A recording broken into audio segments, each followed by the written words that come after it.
This congressional hearing ultimately found that the Speaker is the one who spearheaded this or funded this initiative, I will probably request him to step down. Madam Chair. Madam Chair. Can I be I've recognized, been acknowledged Madam by the Chair. Madam Chair. Madam Chair. Madam Chair, may I proceed, Madam Chair? Madam Chair. May I proceed, Madam Chair? I'm sorry, Chair. I It's thought all right. the congressman Madam Chair, was point of order. escaping. Madam Chair.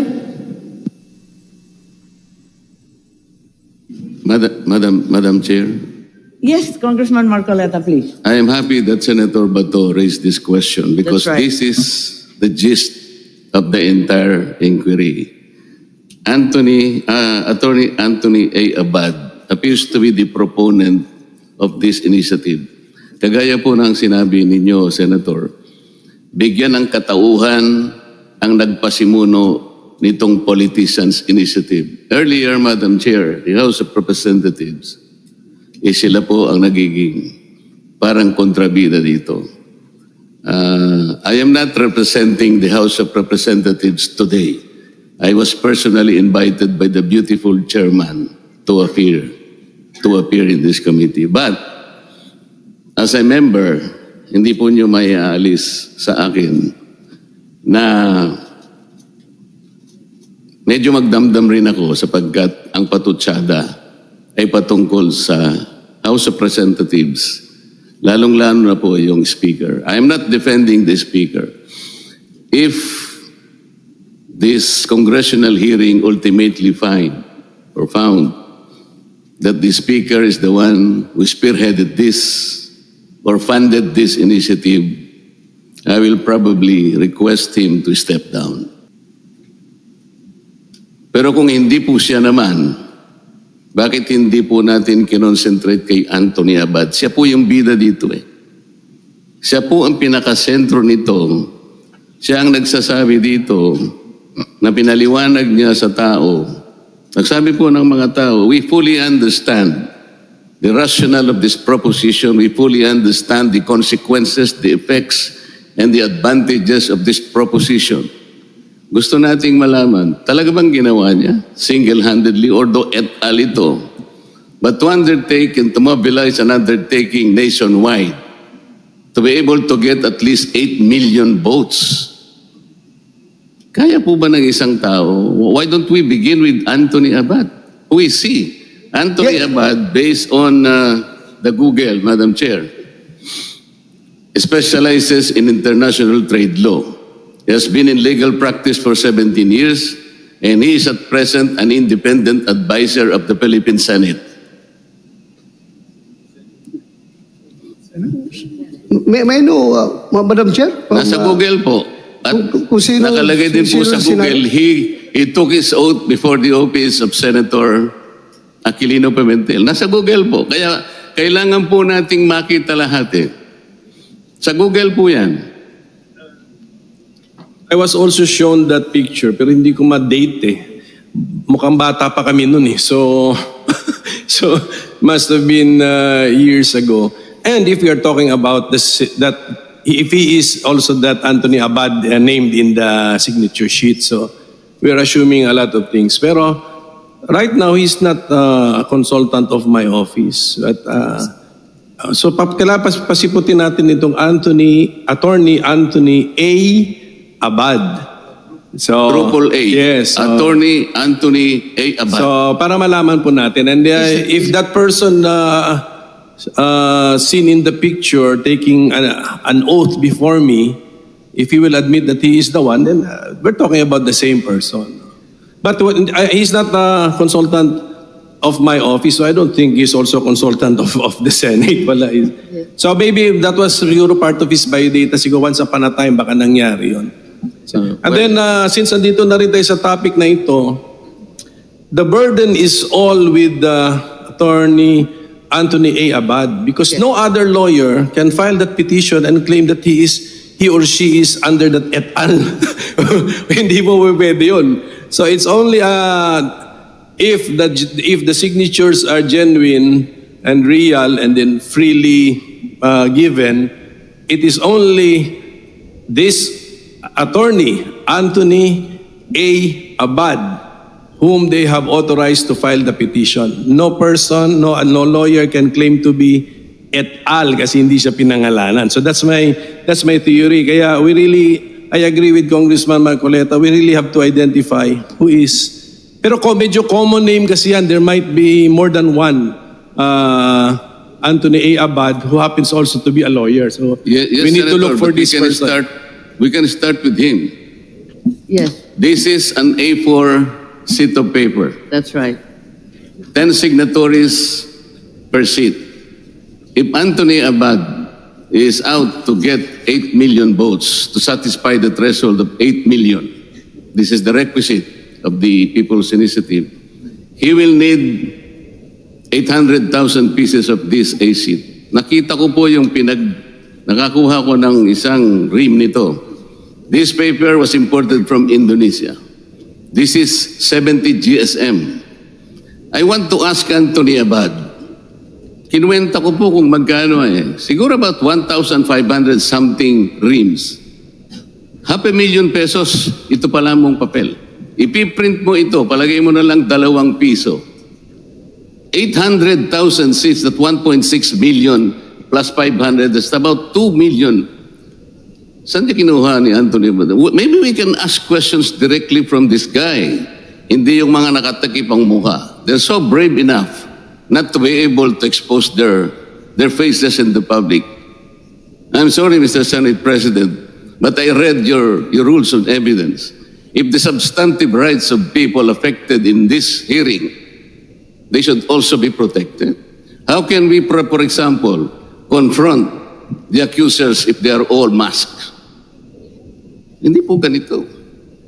I am not defending the Speaker of the House of Representatives. I will repeat this. If this investigation will find out na siya po ang nagpondo, I will politely ask him to step down.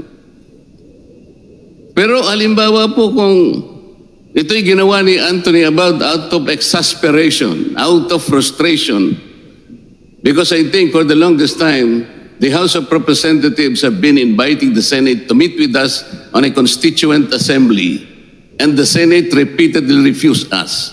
This is on record, Madam Chair. Kahit kailan po hindi natin magagampanan, hindi natin magagamit yung isang modality to change the Constitution, which is the Constituent Assembly. Every time an invitation is issued to the Senate by the House, ang answer po, dead. Dead na. So kailan po natin gagamitin ang Constituent Assembly? We cannot. It's impossible. Pag sinasabi ng Senate, well, ang dami pong Okay, bago kami makipag-meet sa inyo, you will have to agree that separate voting. Ganun po palagang nangyayari. Ito po ang nangyari. Ako po matagal na sa Congress. Kung hindi ako nagkakamali, Madam Chair, panahon pa po ni Speaker Belmonte, pinag-iisipan na natin to. Restrictive economic provisions, blah, blah, blah, blah, blah, blah. But we never agreed just to meet. Alam po ninyo, Madam Chair, ang pinag-uusap, mag-meet lang po tayo. Tsaka na po natin pag-uusapan kung yung 3/4 is voting separately or not. Yes, Madam Chair. Pero Yes, wala I po think, tayo. Tama observation ni Attorney Marcoleta, but that cannot be forced.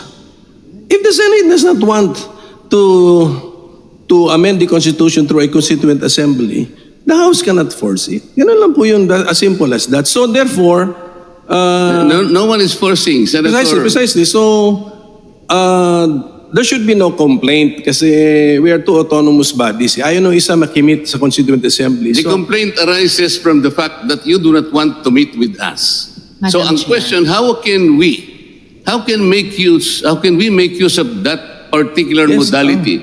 It is the first modality. Yes, that means that the present composition of both houses cannot avail of that mode kasi ayaw nga nung isang house makimit. So, ano na po yan? That's a political question, gamitin sa issue sa election. Pero our problem with the PI is yun na nga. Therefore, we suspected some politicians to be behind the PI because ang tinutumbok ng People's Initiative is the procedures sa Constituent Assembly. That's And right.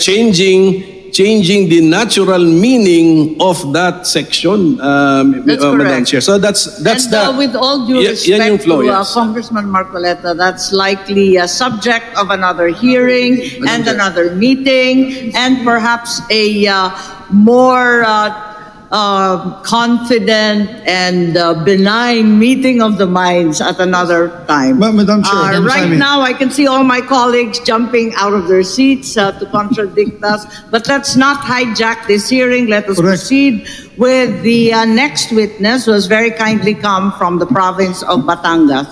Yes, po, Senator. Madam Chair, Salamat, Madam Chair. Senate President, Madam Chair. Madam Chair, Madam Chair. Can I be I've been recognized, Madam acknowledged Chair? by the Chair. Madam Chair. Madam Chair. Madam Chair, may I proceed, Madam Chair? Madam Chair. May I proceed, Madam Madam Chair. Chair? I'm sorry, Chair. I It's thought all right. the congressman Madam was Chair, point of order. escaping. Yes, Thank you, Madam Senator Chair. Ontiveros. He should listen to Madam us. Chair. I'm raising a point should of listen order, to us, Madam Chair. Madam Chair, if I may proceed. I've been acknowledged already. As a priority, Madam Chair, under our rules. Madam Chair, Yes, the point order precedes all others. Yes, please, I think, Madam Chair, we should discuss the matter at hand. It has something to do with the name Anthony Abad, whether we should subpoena him or not tomorrow or in the next hearing, Madam Chair. We expect a ruling from the Chair. Yes, thank you very much. I think that's now become a motion, both from the minority leader as well as Senator Tolentino. And we acknowledge Senator Ontiveros once again, who has the floor. Thank you, Madam Chair. I join with the Chair in the observation that she raised that the good representative is opening up a different issue. Gusto ko rin pong suportahan yung sinabi na ng Senate President that the rules of the Senate will allow our brave witnesses to speak their truth to the committee. Mas matapang pa nga sila kaysa sa mga nagtatago sa likod ng isang law firm. Ayaw aminin sino nagpamudmod ng forms. Ayaw aminin sino lathala ng isang TV commercial. But I would like to return to the question of Attorney Anthony A. Abad. May nakikita naman po akong at least 3 resource persons mula sa PIRMA. Perhaps, Madam Chair, the PIRMA resource persons can confirm if they indeed engage the services of Attorney Abad, Madam Chair. Just for the safety and security of our witness who's here in person, if you will allow, pakinggan muna natin yung ating testigo at pagkatapos nun, balikan natin ang ating mga abogado pagkat marami po sa ating mga kasamahan ang gusto magtanong rin sa kanila. Salamat, Madam Chair. I submit and then I will await the answer of either Attorney Avisado, Mr. Onyate, or Attorney Gana about Attorney Anthony A. Abad and his relationship with PIRMA. Salamat. Agyamanak, Madam Chair. Thank you for your forbearance. Maraming salamat po. Nais kong tawagin yung testigo na personal na dumayo rito. Nais mo bang basahin ang salaysay mo sa nakiusap sa iyo tungkol sa pagpapapirma? May sasabihin po kayo kasi ang sabi rito ay ang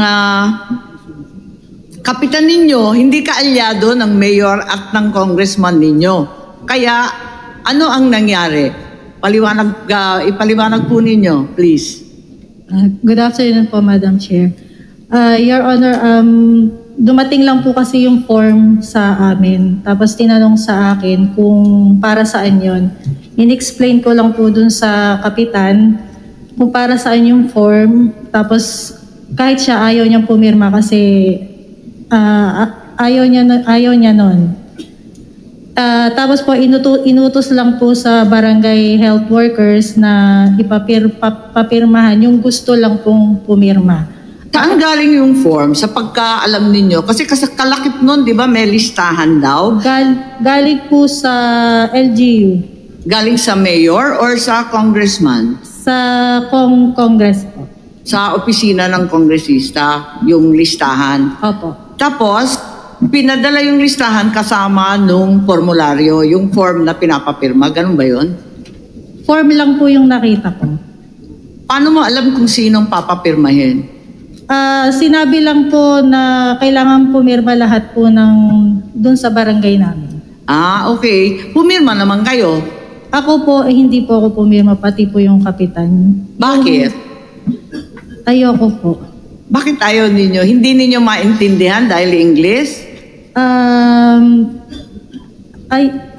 Naintindihan ko po, pero yung ibig sabihin, kaya ayoko pong pumirma. Okay. So ayaw ninyo na paltan yung saligang batas, yung voting jointly, at iba pa. Opo. May sinasabing perang ibibigay ba? May narinig po ako. Ganon. At may nabigyan ba ng pera dun sa mga pumirmang hindi katulad nyo? Wala po. Tumanggap ba yung mga BHW ninyo? Wala rin po. Wala naman. Pero yung kapitan ninyo, pinangakuan ba sila? Hindi po. Hindi rin. Tapos,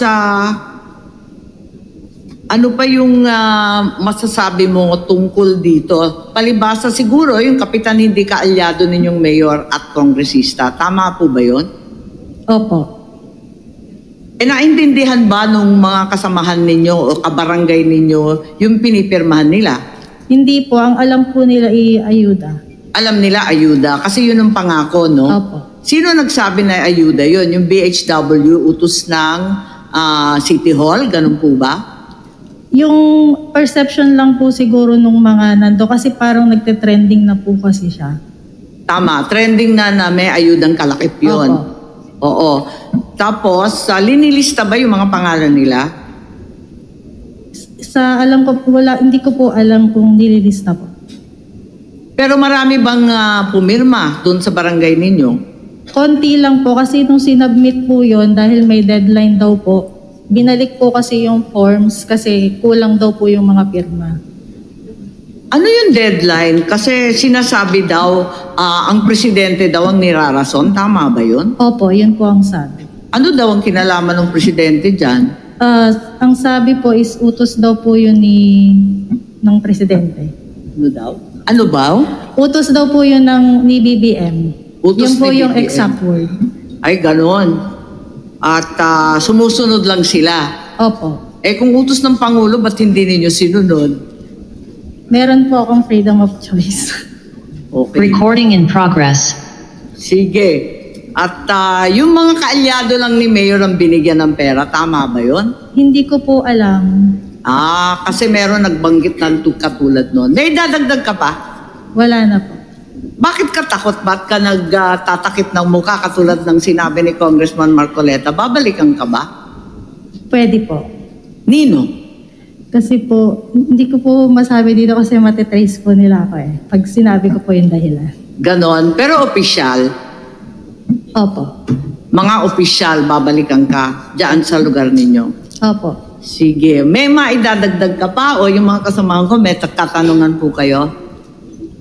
Yes, Senator Bato, please. Madam Chair, this is not a question to our resource person. Just would like to inquire if it was ruled by the chair that Anthony Abad will be issued subpoena for the next hearing.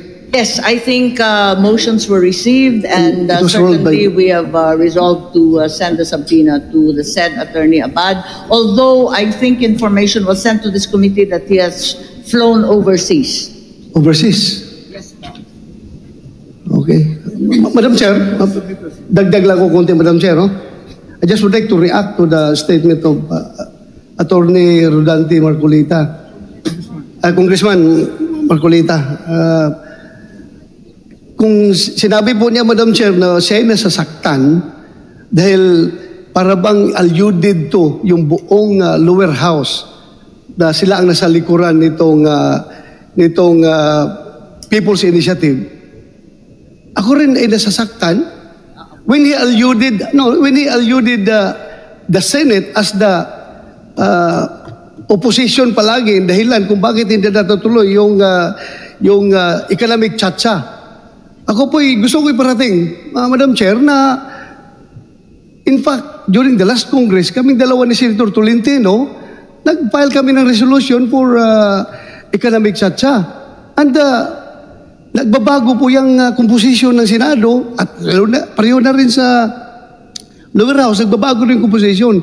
So hindi po rin masabi na kung nag-upos sila ngayon, mag-upos na yan forever. Nagbabago po. Kami po ni Senator Tolentino, nag-file po ng resolution. Kaya masakit po sa amin kung sabihin niya, nilalahat niya na ang buong Senado ay ayaw sa Chacha. Kami po nag-propose. So, yun lang po. Gusto ko lang liwanagin, Madam Chair. Again, he is a good friend of mine, Congressman Marcolita. There's nothing personal about it. Gusto ko lang rin parating sa kanya yung mensahe na kami po ay pro-Chacha rin, lalong-lalo na pagdating sa economic reforms. Madam Chair, we can simplify this. Maybe we can have a stipulation. Can the Senate stipulate that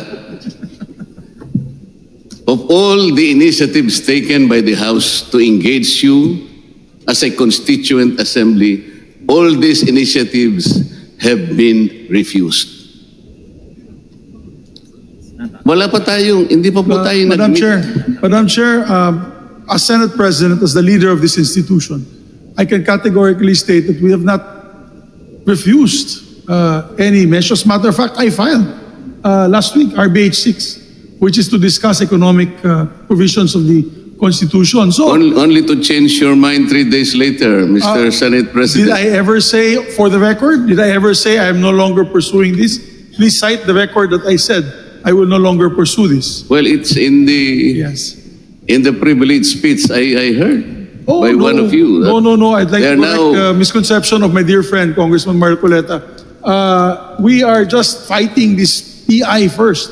Because this PI, this fake People's Initiative, is going to undermine the processes of voting during the discussions of constitutional change.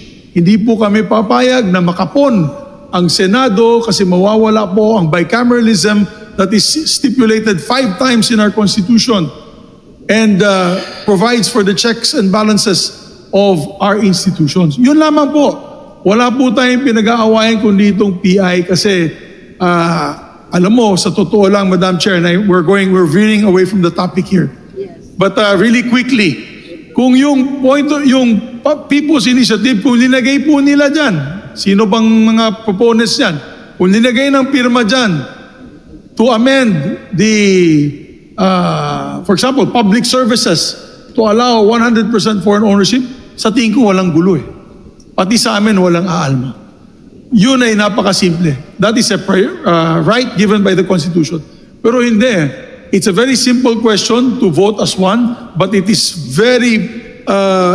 full of hidden meaning, and it will open a Pandora's box that we can no longer come out from. So yun lamang po, Madam Chair. I just want to put for the record, we have not categorically said no to amendments to the Constitution. As a matter of fact, I met with the President and he said, let's discuss the economic provisions and stop this PI. He told me this yesterday, and I'm saying this for the record again. I gave that speech in Congress as a personal and collective privilege, but I'll say it again. The President said, stop this PI, it's getting out of hand, and focus on discussions on the floor on how we can improve the Constitution through the amendments to the economic provision. Madam Chair, point of order. Yes, thank you very much. I listened intently to the distinguished chairperson when she enumerated the basis for this inquiry, which is basically PI. Well, I know this is a spirited debate that has been going on between the House and the Senate, and we have 2 excellent debaters here in the person of Congressman Marcoleta, Senator Bato, and SP Zubiri. This will have its proper time at another inquiry and meeting so that we can focus on the witness and also our numerous resource persons who took the time out to be with us this morning. With the indulgence, of course, of my dear colleague and friend, Congressman Marcoleta. I agree, Madam Chair. So, ang tinatanong ko lang po na kung meron tayong ma-stipulate, sapagkat totoo naman hindi pa tayo nag-meet as a constituent assembly. That is a fact. From all the invitations we had given to the Senate, wala pa pong nangyari doon. Ito po Well yung taken totoo. po. Pag-usapan natin. So maaring ngayon po mangyari na. Pero ang sinasabi ko, for the longest time, the hands were extended to you to meet with us on a constituent assembly. Yung mag-usap lang tayo. Then Marami pag-usapan po natin magpo-protest kung dyan. voting Pero hayaan na separately po natin or at voting bigyan natin jointly. ng ibang pagkakataon. But let the process to proceed. Yung mag-meet lang tayo. Napakaganda na po sigurong simula yun. Thank you. Mr. Senate President, Madam Chair. Thank you. Thank you po. Thank you, Congressman Marcoleta. Well taken. We will certainly consider that at the earliest possible opportunity. In the meantime, if you will allow me to proceed to the witness na nakapag-oath nung nasa kabilang kwarto, eto nga, may idadagdag ka pa. Sabi mo, ang ginagamit na pangalan yung Pangulo, na laging sinasabi ang utos ng kaya daw may deadline pa. Tama po ba? Opo. Okay, may idadagdag ka pa ba? Wala na po. Wala na po. Okay, maraming salamat. At mawalang galang, pwede ka nang umalis, pero mawalang galang. Bago po tayo pumunta sa pirma, may 5 witness, mabilis lang. Mabilis lang po, taga Bukidnon, para ipaalam sa lahat na ito ay ginaganap sa buong kapulungan. Hindi lamang dito sa Luzon, kundi hanggang sa Mindanao, kinalat talaga itong mga form na ito. So maraming salamat sa ating testigo at tawagin natin yung mga taga Bukidnon.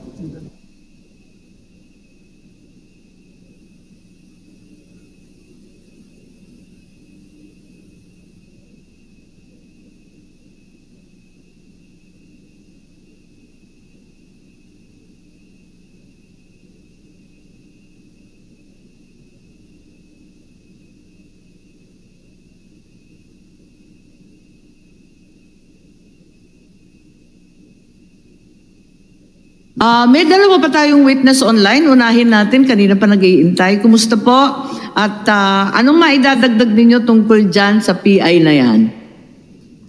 Ano po, magandang umaga po. Magandang umaga, kumusta? Nagulat din po kami sa Caloocan. May bumaba po sa amin form. May nagdala sa amin sa mga party list naman. Kaya lang po, nahirapan po kami nung bumaba na kami dahil nga ang thinking nila yung may ayuda, may mga pinangakong tupad. Nag-trending na po talaga siya, hindi na namin kayang awatin. Pero sa ngayon po, hindi na namin... Pasensya lang hindi masyadong maintindihan. Secretariat, please. Hindi namin maintindihan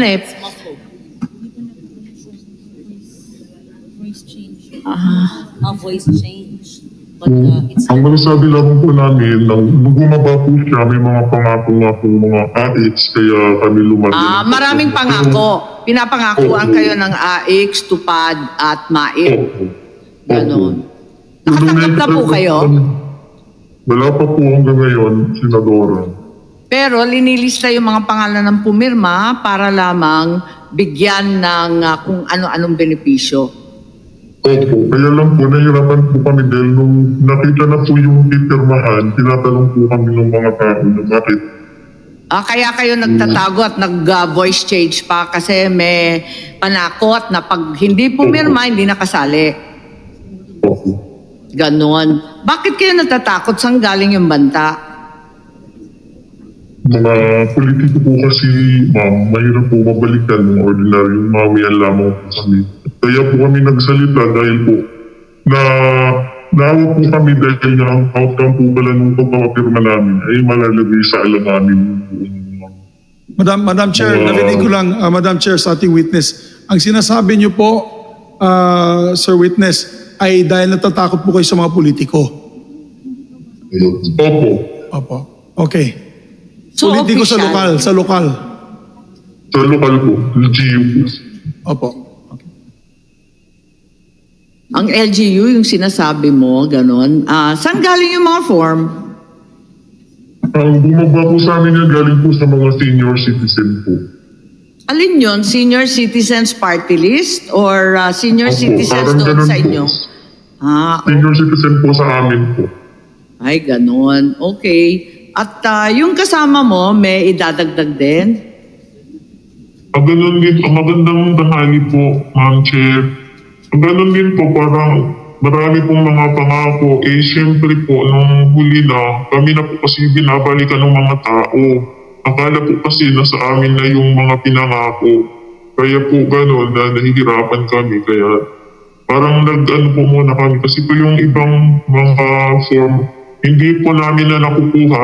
Nagtatago na po kami dun sa area. Kasi nga po, tinatanong na po ng mga nakuha namin iba kung asaan na daw po yung mga pinangako.